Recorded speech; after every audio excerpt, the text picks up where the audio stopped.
Ayat yang ke-24. Tu'ti ukulaha. Ya, pohon itu memberikan makanan. Maksudnya buah-buahan dari pohon itu.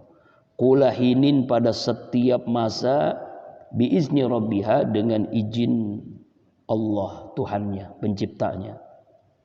Wa yadribullahu al-amsal dan Allah membuat perumpamaan-perumpamaan linnas bagi manusia la'allahum agar mereka manusia yatazakkarun mengambil pelajaran, mengambil nasihat dari perumpamaan-perumpamaan itu. Jadi ayat yang ke-25 surah Ibrahim ini melanjutkan ayat yang ke-24. Apa maksudnya ya kan? Jadi bingung nih. Makanya kita lihat munasabah ayat. Ya, keterkaitan, kesinambungan ayat sebelumnya. Kita lihat ke belakang ayat yang minggu lalu. Alam tara kaifa daraballahu masalan kalimatan thayyibatan kasajaratin thayyibatin asluha sabitun wa faruha fis sama. Tidakkah kalian memperhatikan bagaimana Allah telah membuat perumpamaan kalimat-kalimat yang baik, yaitu tauhid la ilaha illallah, seperti pohon yang baik, akarnya kuat, cabangnya sampai ke langit. Akarnya kuat sampai ke langit. Nah, dijelaskan dalam tafsir Ibnu Katsir, ini diumpamakan seperti pohon korma katanya. Ya kan, akarnya kuat lalu cabangnya sampai ke atas, sampai ke langit. Apa maksudnya? Maksudnya adalah ya, seorang mukmin itu yang imannya kuat, la ilaha illallah tertanam dalam jiwanya, kuat ya, mantap, teguh, kemudian dia diangkat amalnya ke langit. Nah itu, jadi terangkat amal-amalnya di langit, diterima oleh Allah, ibadahnya, sholatnya, puasanya, zakatnya, hajinya, seluruh amalnya terangkat ke langit. Doa-doanya diangkat oleh malaikat ke langit, diterima oleh Allah Subhanahu wa ta'ala. Itu maksudnya. Nah, diumpamakan lagi pohon itu seperti apa? Tu'ti ukulaha. Nah ini, pohon itu memberikan buah-buahan. Nah, jadi pohon yang tadi yang menjulang tinggi dengan akar yang kuat, kemudian cabangnya sampai ke langit, memberikan buah-buahan. Artinya pohon itu berbuah. Pohon korma berbuah, nah, ya kan? Kullahinin biizni rabbi, setiap masa, setiap waktu dengan izin Allah, izin Tuhannya. Ya, dengan izin Allah pohon itu berbuah. Artinya adalah seorang mukmin. Nah ini perumpamaan, ayat-ayat perumpamaan ini seringkali Allah membuat supaya kita berpikir, supaya kita mengambil nasihat, la'allahum yatazakkarun, mengambil nasihat, mengambil pelajaran dari permisalan. Jadi Allah membuat permisalan-permisalan, sebagaimana kemarin di Masjid Nur Jihad juga dibahas tentang permisalan-permisalan, amsal-amsal. Jadi Allah misalkan orang yang berbuat baik, ya, infak misalnya, seperti orang yang menanam satu butir pohonan, lalu tumbuh 70, kemudian dari 70 itu ada buahnya, ada cabang dan sebagainya. Yaitu jadi 700 kali lipat orang yang berinfak itu. Nah, seperti orang yang imannya kuat, seperti pohon yang kuat akarnya, lalu cabangnya menjulang ke langit, lalu buahnya setiap masa diizinkan Allah dengan izin Allah. Jadi artinya buahnya itu apa? Akhlak. Buahnya itu apa? Kebahagiaan, ketenangan, kesejahteraan, dijauhkan dari musibah, dari bala. Ya, itu adalah buah daripada pohon itu. Buahnya surga Allah, ridho Allah. Nah itu Allah membuat perumpamaan-perumpamaan orang yang beriman.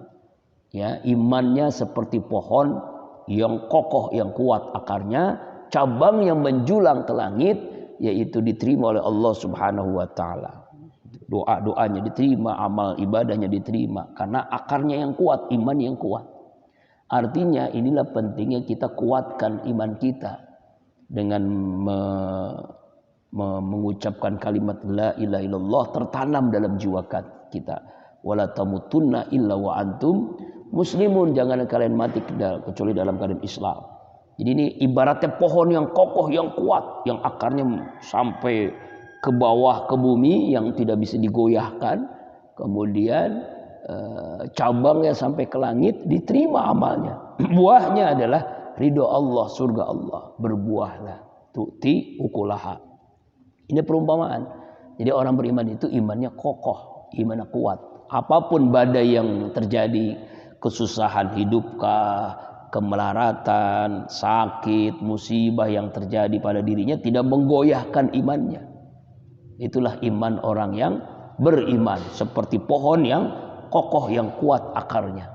Yaitu orang beriman tuh tidak tergoyahkan apapun peristiwa yang terjadi dalam dirinya.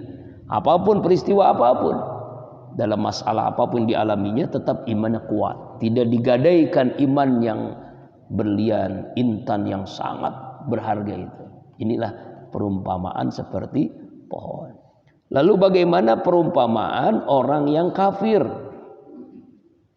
Wa masalu kalimatin khabisatin kasajarin khabisatin tussat min fawqil ardi ma laha min qarar. Perumpamaan kalimat-kalimat yang buruk. Nah, kalimatin khabisah. Apa itu kalimat yang buruk? Perbuatan syirik, ya kan? Ya, kafir, ya, menduakan Allah, itu kalimat-kalimat yang buruk.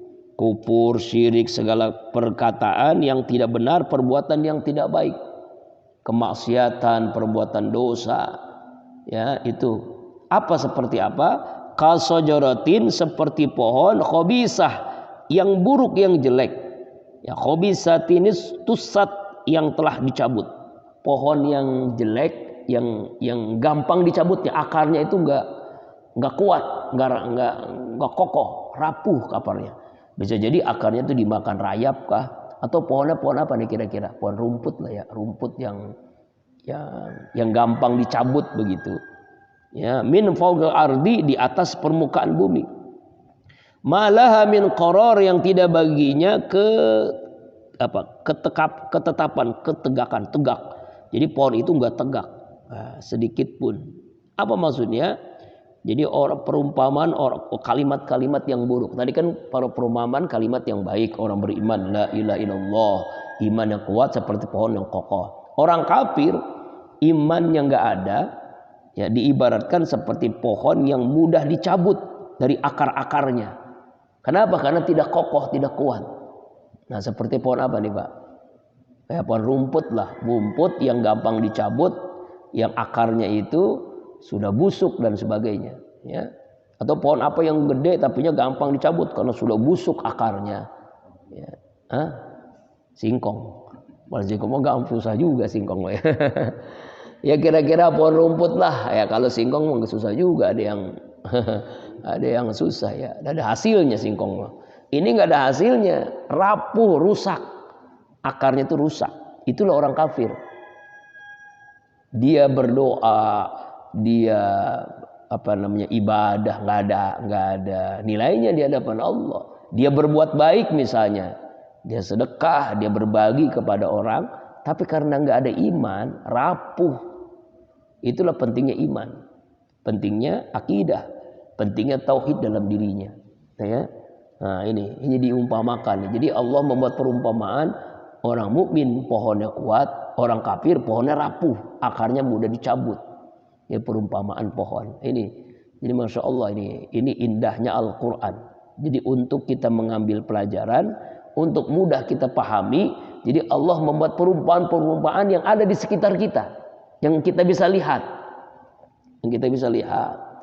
ya kan, yang kita bisa perhatikan. Ya kan, orang berinfak, dia menanam satu butir, tumbuh dari cabang-cabangnya itu 100 dari cabang itu ada berapa buah, ya dihitung-hitung sampai 700. Jadi 1 rupiah dikali 700, itu orang berinfak. Nah sekarang Allah buat juga pohon juga, perumpamaan orang beriman, kalimat-kalimat yang baik, subhanallah walhamdulillah wala ilaha illallah wallahu akbar, seperti akar yang kokoh, yang kuat, lalu menjulang cabangnya sampai ke langit karena diterima oleh Allah Subhanahu wa taala.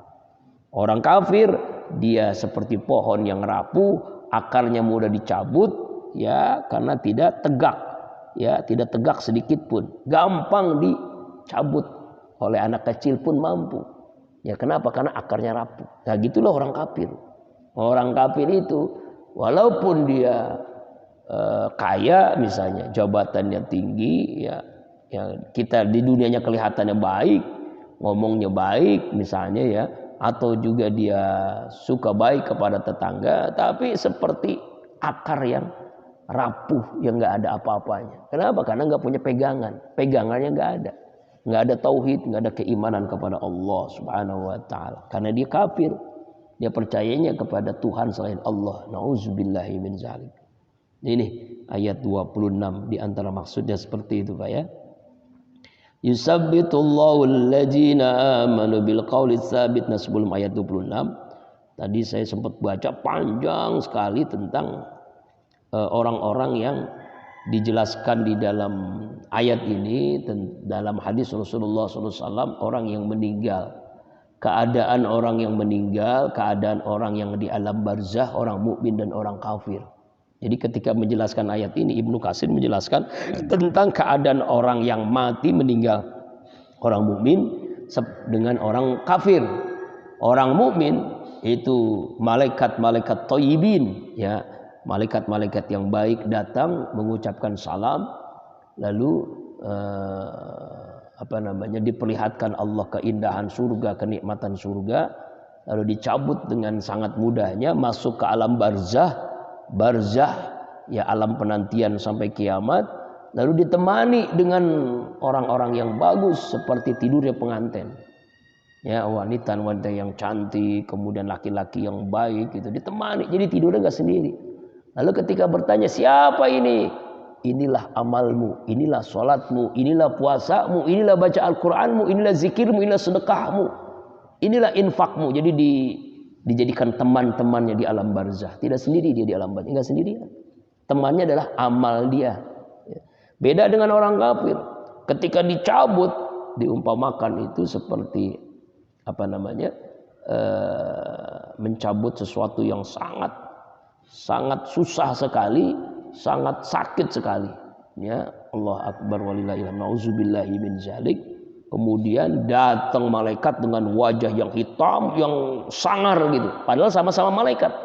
Malaikat maut juga. Malaikat maut datang kepada orang beriman dengan wajah yang indah, mengucapkan salam. Bahkan orang kafir mencabutnya keras, wajahnya pun seperti yang sangat murka begitu. Nah kemudian ketika dicabut, masuk ke alam barzah yang melewati langit pertama sampai ke 7 itu, malaikat-malaikat makhluk-makhluk Allah di langit itu mencium bau yang sangat busuk. Lalu bertanya, siapa, bau apa ini? Baunya orang-orang kafir ketika dicabut nyawanya oleh malaikat maut. Bau yang sangat busuk, busuknya luar biasa. Lebih busuk daripada bangkai di dunia. Nauzubillah. Gimana kira-kira? Nah itu jadi penjelasan. Lalu di alam barzah ditemani dengan orang-orang yang sangar, lalu dirapuhkan dirinya itu, didempet gitu ya. Jadi dempet sampai patah seluruh tubuhnya, hancur tubuhnya. Ya, di alam kuburnya disiksa sampai kiamat. Nauzubillahi min dzalik. Ini penjelasan panjang sekali dengan meriwayatkan hadis-hadis tentang keadaan orang mukmin dengan orang kafir ketika sakaratul maut dan di alam barzah. Nah, kemudian ayat 27, yusabbitullahu alladzina amanu bil qawli tsabit fil hayati dunya wa fil akhirah. Yusabbitullah, Allah meneguhkan, menetapkan, alladzina amanu, ya, orang-orang yang beriman, bil qawli tsabit, dengan ucapan yang kokoh, yang kuat. Apa itu ucapan yang kuat? Kalimat tauhid, la ilaha illallah, ya, Muhammadur Rasulullah, seperti dalam penjelasan ayat yang ke-24 sebelumnya yang minggu lalu. Fil hayati dunia, di dalam kehidupan dunia, wa fil akhirah, dan di dalam kehidupan akhirat. Wa yudillullahu zalimin, dan Allah menyesatkan kepada orang-orang yang zalim. Wa yaf'alullahu ma yasha, dan Allah berbuat apa yang Dia kehendaki. Ya. Jadi Allah Subhanahu wa taala berfirman di ayat 27 tentang masih berkaitan keadaan orang mukmin. Ya, orang mukmin itu punya pegangan, punya sandaran. Nah, kalau kita duduk nyender itu kan enak kan. Kalau sandarannya kuat, sandarannya tembok, sandarannya besi, sandarannya yang kuat, kita nggak bakalan jatuh tuh. Nah, tapi kalau kita bersandar dengan papan atau istilahnya itu kardus yang rapuh atau kita bersandar dengan pohonan rumput, nah kita akan jatuh. Kenapa? Karena sandarannya tidak kuat. Nah, itulah orang beriman, ibaratnya dia bersandar kepada Allah. Yang bersandar dengan keimanannya, dengan kokoh, dengan teguh, dengan kuat, maka tidak akan jatuh. Dia bersandar dengan enaknya. Ya yusabbitullahu allazina amil qawli sabit. Allah menetapkan kepada orang-orang yang beriman dengan ucapan yang kokoh, yang kuat. Apa itu ucapan itu? Itulah kalimatut tauhid. La ilaha illallah. Ya, tidak ada yang berhak disembah kecuali Allah. Tidak ada yang memberikan kehidupan kecuali Allah. Tidak ada yang menentukan kecuali Allah. Tidak ada yang mewafatkan kecuali Allah. Tidak ada yang memberikan rezeki kecuali Allah. Ya, jadi kekuatan keimanan ini ada pada diri orang yang beriman. Dengan qaulis sabit, dengan ucapan yang kokoh tadi. Makanya Abdul Zikri fa'lam annahu la ilaha illallah. Seutama zikir kalimat la ilaha illallah. Makanya harus tertanam dalam jiwa kalimat la ilaha illallah ini. Makanya ada ulama-ulama tasawuf mengajarkan untuk mengucapkan kalimat la ilaha illallah itu dengan misalnya itu dengan ada namanya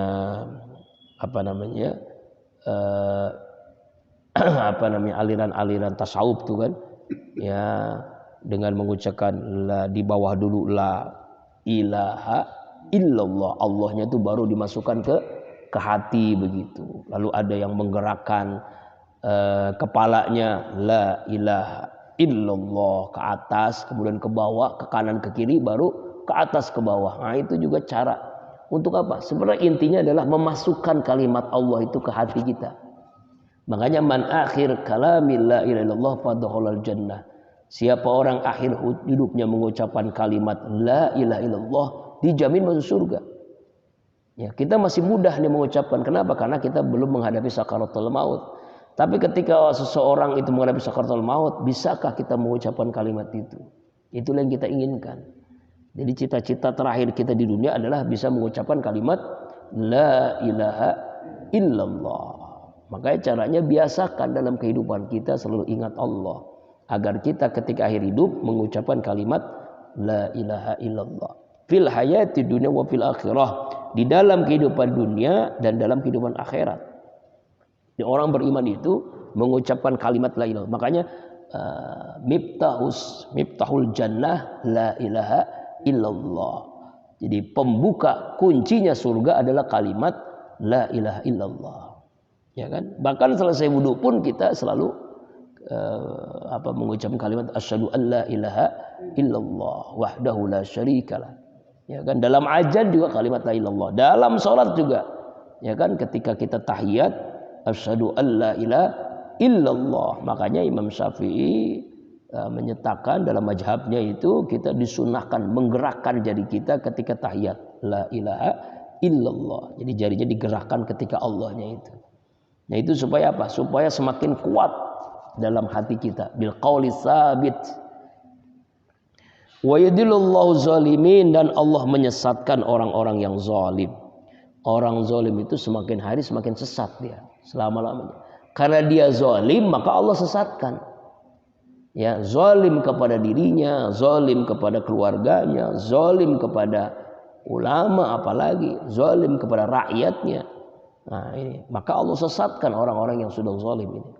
Wa yaf'alullahu ma yasha, dan Allah berkehendak apa yang dia kehendaki. Dia berbuat apa yang dikehendakinya. Ya sesuai dengan kehendak Allah. Artinya adalah ya Allah menyesatkan orang yang zalim karena itu adalah bagian daripada kekuasaan Allah. Allah berbuat dengan kehendaknya. Karena dia zalim makanya disesatkan. Karena kezalimannya itu yang membuat dia sesat. Nauzubillahi min dzalik. Jadi makanya kalau orang yang zalim pasti sesat dia. Ya, orang yang zalim itu pasti sesat. Apa lawannya zalim? Adil. Orang yang adil Allah berikan hidayah, petunjuk. Orang yang zalim Allah sesatkan, orang yang adil Allah berikan petunjuknya, ya. Dan ini adalah bagian daripada kehendak Allah. Wallahu wa yaf'alullahu ma yasha. Ya, Allah berbuat apa yang Dia kehendaki, Dia inginkan. Ini di antara maksud ayat yang ke-27. Kemudian jamaah rahimakumullah, ayat selanjutnya Ibrahim ayat 28. Alam tara ilal ladzina baddalu ni'matallahi. Alam tara, tidakkah engkau melihat, tidaklah engkau memperhatikan, ilal ladzina, kepada orang-orang, baddalu, yang mereka menukar nikmatullah, kenikmatan dari Allah, kufran, dengan kekafiran, ya. Wahallu, dan mereka menempatkan qaumahum, kaum mereka, darul bawar, pada darul bawar itu kampung yang hancur. Nah ini, jadi orang-orang yang murtad ini ayat tentang orang yang murtad nih, orang yang menukar nikmat Allah dengan kekafiran. Dulunya dia Islam, jadi kafir. Dulu dia mukmin, jadi musyrik. Nauzubillahi min dzalik. Dia menukar. Ya, jadi Allah menjelaskan di ayat ini, apakah kalian tidak melihat, memperhatikan kepada orang-orang yang menukar nikmat Allah dengan kekafiran? Ya, ditukar tuh dengan harga yang sedikit. Karena harta, karena jabatan, karena wanita, atau karena yang lain-lainnya, karena emas, karena berlian. Akhirnya ditukar tuh kenikmatan keimanan itu. Jadi emas, berlian yang ada pada dirinya ditukar dengan kekufuran. Ya, karena senang dengan wanita, karena senang dengan harta, akhirnya dirubah tuh keimanannya. Padahal satu-satunya yang membuat kita bahagia dunia itu adalah iman. Tapi ditukar dengan kekafiran. Dan wahallu qaumahum darul bawar, dan mereka menempatkan, ya, menempatkan ini maksudnya menjatuhkan kaum mereka darul bawar, ke tempat yang hancur, ke rumah yang hancur, ke lembah kehancuran. Ya, apa itu ke lembah kehancuran? Dijelaskan di ayat selanjutnya, Jahannam, yaitu neraka Jahannam. Nah, ya, yaslaunaha, yang mereka akan memasuki neraka Jahannam, wa bisal qaror, dan itulah seburuk-buruknya tempat tinggal, seburuk-buruknya tempat kediaman. Ya. Nah, ayat ini berawal dari peristiwa, ya, menurut Asr bin Yasar dalam asbabun nuzulnya, yaitu berkaitan dengan tokoh orang kafir-kafir Quraisy yang terbunuh dalam perang Badar. Dulu zaman Nabi itu Rasulullah SAW melakukan peperangan di bulan Ramadan. Ini perangan yang paling dahsyat ini. Namanya perang Badar, ya kan? Ya, jihad yang luar biasa dirasakan ketika berpuasa, perang panas di padang pasir. Tapi umat Islam menang, orang-orang kafir banyak yang meninggal. Termasuk tokoh-tokoh kafir Quraisy, pada banyak yang mati.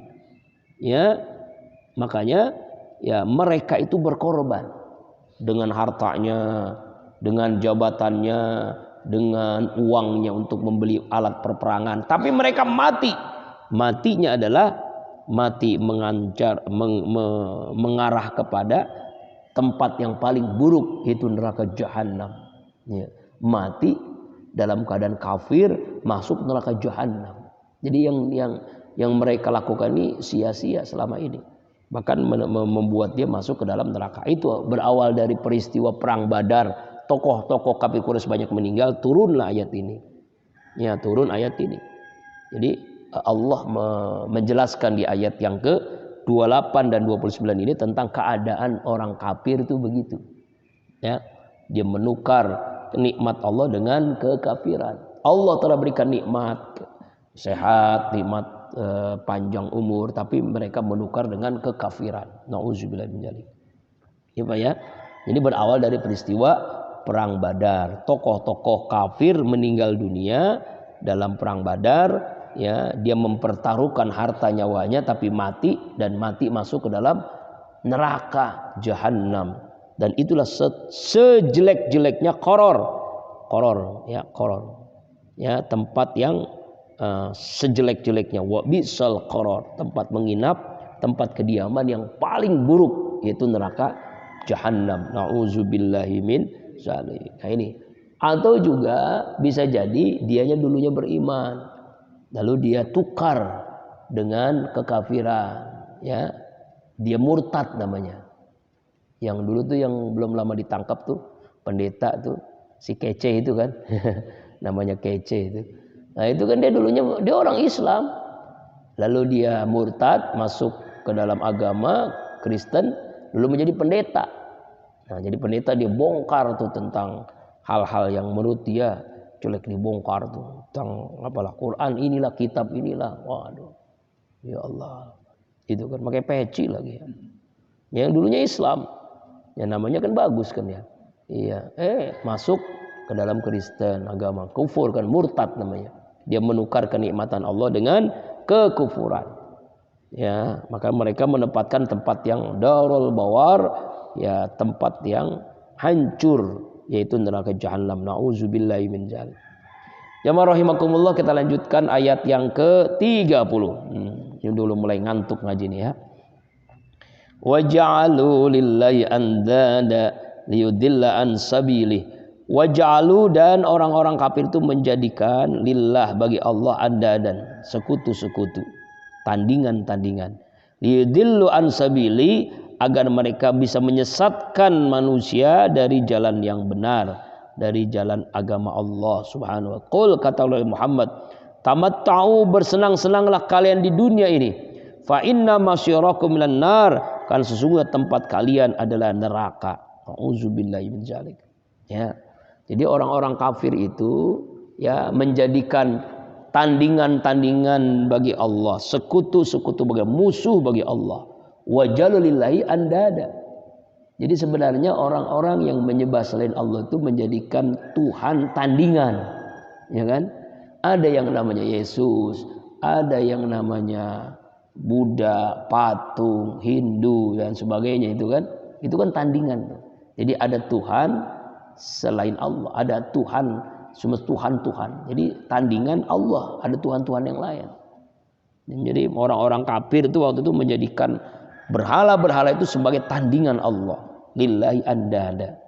Ya, liyudillu an sabili, agar mereka menyesatkan manusia dari jalan Allah.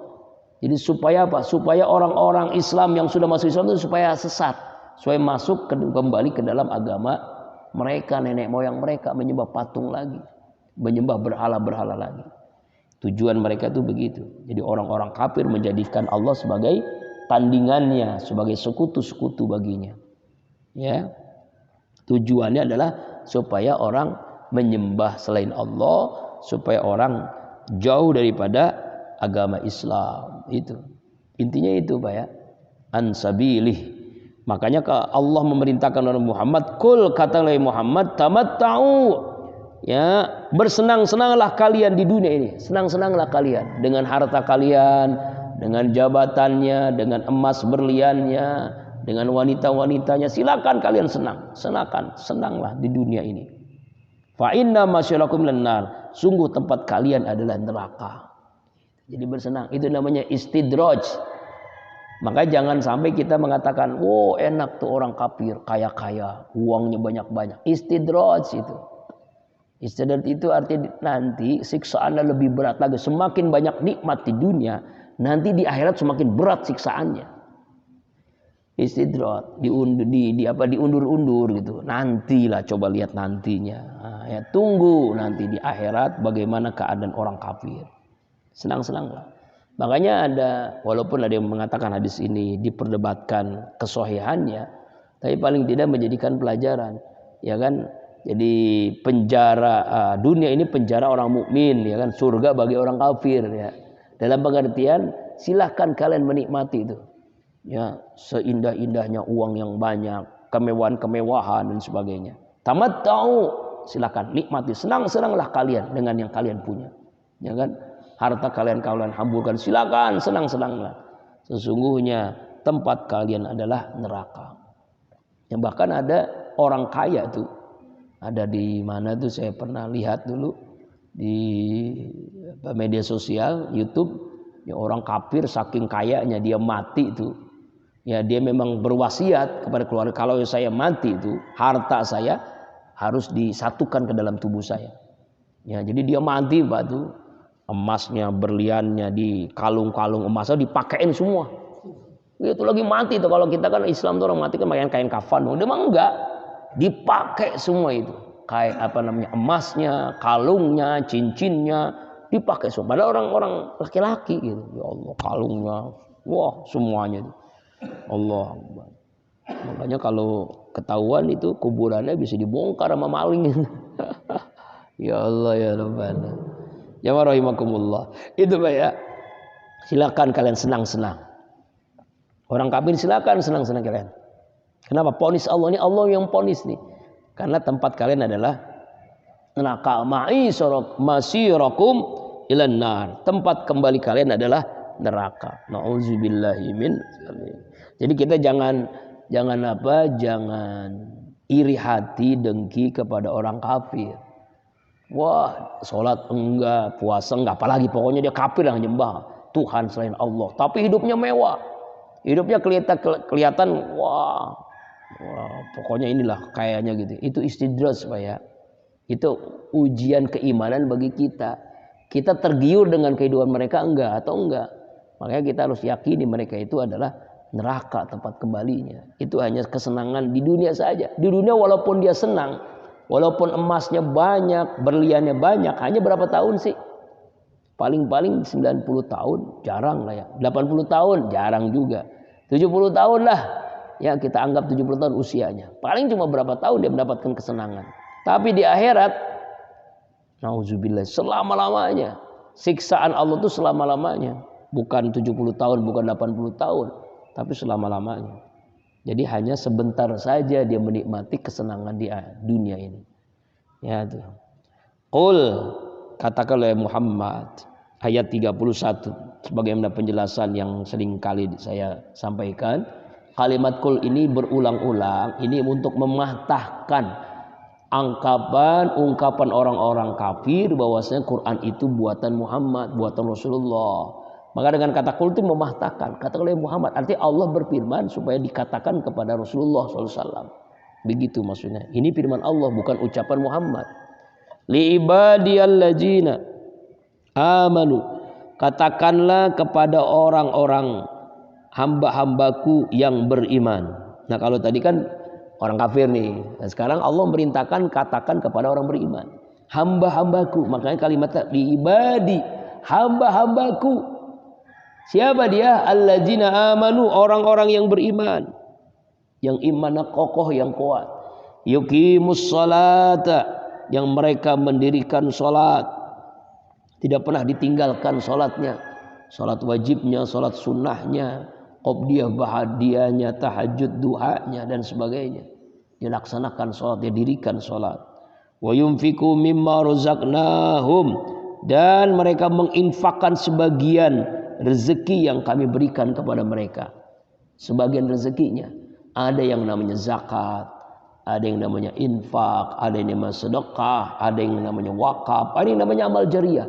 Dia berikan rezeki yang Allah berikan. Sirra wa alaniyah, dengan sembunyi-sembunyi dan terang-terangan. Nah, di sini kalimatnya sirra wa alaniyah.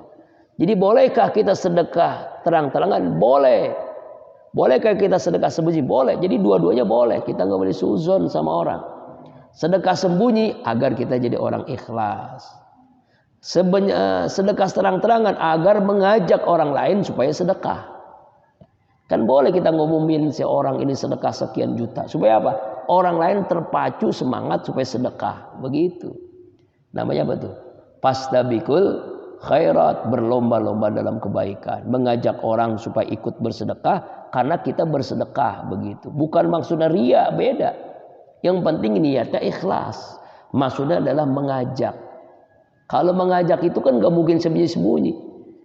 Wah, saya sedekah nih, ya, ngajak orang lain tapi sembunyi-sembunyi. Gimana ngajak orang lain sembunyi-sembunyi? Nggak bisa.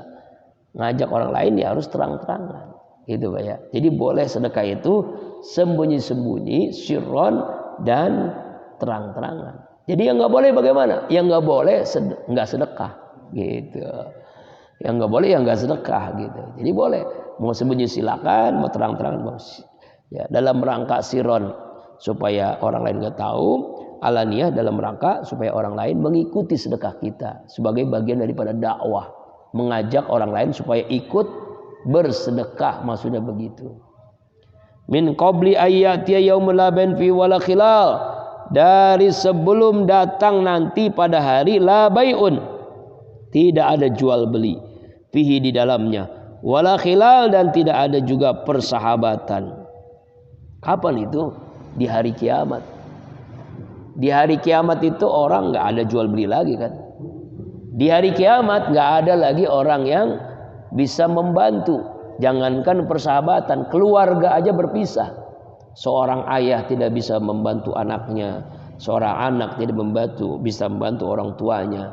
Sibuk dengan diri masing-masing. Bahkan seorang ibu sekalipun yang sedang menyusui, yang sedang hamil sekalipun dikeluarkan, lalu anaknya itu dibiarkan. Yang lagi menyusui pun dibiarkan. Itu sudah kiamat. Saking dahsyatnya keadaan kiamat, tidak ada lagi persahabatan, tidak ada lagi kekeluargaan. Semuanya sudah nafsi-nafsi sendiri-sendiri. Ya kan? Sama kita masuk kalian 2 meter di kuburan pun kita sendiri kan. Walaupun cintanya seorang istri kepada suaminya, ya kan, atau cintanya seorang suami kepada istrinya, kalau meninggal tetap di liang lahat sendiri. Walaupun disatukan liang lahat, tetap aja di alam barzahnya sendiri, di alam kuburnya sendiri, nggak ada orang lain. Jadi berkawannya nanti dengan amalnya masing-masing. Ya Pak ya. Jadi ayat ini menegaskan, Allah berfirman supaya Rasulullah mengatakan kepada siapa?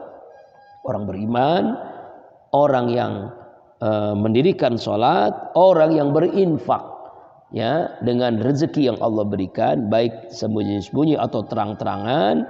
Kenapa? Karena nanti ada hari yang tidak ada lagi jual beli, hari yang tidak ada lagi persahabatan. Itu adalah hari kiamat. Itu. Kemudian ayat yang ke-32. Allahul ladzi khalaqas samawati wal arda wa anzala minas samaa'i ma'an fa akhraja bihi minas samarati rizqan lakum. Allah, dialah Allah allazi khalaqas samawati, yang telah menciptakan 7 lapis langit, wal arda, dan 7 lapis bumi. Wa anzala minas samai, dan dialah Allah yang telah menurunkan dari langit ma'an, air, maksudnya air hujan. Fa akhraja bihi, dan dia mengeluarkan dengan air hujan itu minas samarat, buah-buahan, rizqan lakum, sebagai rezeki buat kalian semua. Wa sakhara, dan dia telah menundukkan lakum, bagi kalian, al-fulka, kapal, yarhamkumullah, litajriya, agar kapal itu berlayar, fil bahri, di lautan, bi amri, dengan izin Allah. Wa sakhara, dan dialah Allah yang menundukkan lakum, buat kalian, al-anhar, sungai-sungai. Jadi ayat yang ke-32 ini tentang kekuasaan Allah Subhanahu wa ta'ala. Jadi Allah berkuasa. Allah lah yang menciptakan langit, yang menciptakan bumi, yang menurunkan air dari langit, yaitu air hujan. Dengan air hujan itu tumbuh buah-buahan, ya kan, kebun-kebun, tanaman-tanaman, minas samarat. Seandainya tidak ada hujan, tidak ada kehidupan, ya kan, nggak ada buah-buahan, nggak ada pohon, orang pun susah hidup, tidak bisa hidup. Itulah Allah berkuasa menurunkan hujan. Walaupun banyak orang yang mengeluh gara-gara hujan. Ya hujan, pakaian belum kering. Ya hujan, becek. Ya hujan terus. Padahal itu adalah karunia Allah. Makanya kita berdoa, Allahumma shayyiban nafian. Ya Allah, turunkan hujan yang bermanfaat, hujan yang penuh dengan rahmat, hujan berkah, ya kan? Itu. Makanya Rasulullah SAW, beliau itu kalau ada air hujan itu beliau keluar untuk mandi air hujan. Makanya kalau anak kita main air hujan jangan dilarang. Kenapa Rasulullah itu melakukan itu? Karena apa? Karena nikmat hujan, sehat dan sebagainya, ya. Wa akhraja bihi minas samarati rizqan lakum, dan itulah rezeki dari Allah untuk kalian semua. Dengan hujan, tumbuh-tumbuhan, buah-buahan, dan itu rezeki buat kalian semua, buat manusia. Kemudian apalagi Allah dijelaskan di ayat ini, Allah tundukkan apa? Kapal yang bisa berlayar. Ya, itu kapal yang besarnya bertonton, itu bisa berlayar. Bisa apa? Bisa jalan di lautan. Dan itu semuanya dengan izin Allah Subhanahu. Kalau nggak ada izin Allah, ya nggak mungkin kapal yang bertonton itu bisa berlayar di lautan. Kemudian apa lagi? Wasakhalakumul anhar, Allah yang mendukan bagi kalian semua sungai-sungai. Dengan adanya sungai-sungai, ada jalanan, ada kepastian, ada air dan sebagainya, bermanfaat buat manusia. Jadi ini ayat yang ke-32 tentang menjelaskan kekuasaan Allah dengan menciptakan segala-galanya buat kita semua. Yang terakhir ayat 33. Wasakhkhara lakumus syamsa wal qamar, dan Allah tundukkan bagi kalian matahari dan bulan. Allah tundukkan tuh matahari, Allah tundukkan bulan. Daibaini, yang keduanya itu beredar pada orbitnya, pada porosnya. Ya, seandainya Allah nggak tundukkan, Pak, bagaimana ada kehidupan? Nanti di akhir zaman kiamat ini bulan dan matahari ini beradu, ya, bahkan dengan planet-planet pun hancur karena pada bertabrakan. Tapi Allah tundukkan matahari berputar pada porosnya, bulan pun berputar, dan semuanya putaran itu adalah putaran dalam rangka berzikir kepada Allah. Yusabbihu lahu ma fis samawati wal ardi wal azim. Bertasbih apa-apa yang ada di langit, bertasbih apa yang ada di bumi, semuanya bertasbih kepada Allah dalam rangka tunduk kepada Allah. Wa sakhkhara lakumul laila wan nahar, dan dialah Allah yang mendukkan bagi kalian waktu malam dan waktu siang. Waktu malam untuk istirahat tidur, waktu siang untuk bekerja. Allah tundukkan itu. Dan ini adalah bagian daripada kekuasaan Allah. Mudah-mudahan dari ayat-ayat yang kita baca hari ini, ayat 25 sampai 33, kita dapat mengambil i'tibar pelajaran. Allahumma arhamna bil Qur'an, ya Allah rahmati kami dengan Al-Quran yang kami baca. Mudah-mudahan insyaallah Bapak Jamal kita lanjutkan besok, ya, Rabu depan ayat yang berikutnya 34. Jamaah rahimakumullah, saya mengundang jamaah taubah hari Sabtu di Musola Ar-Ridha, ada subuh keliling.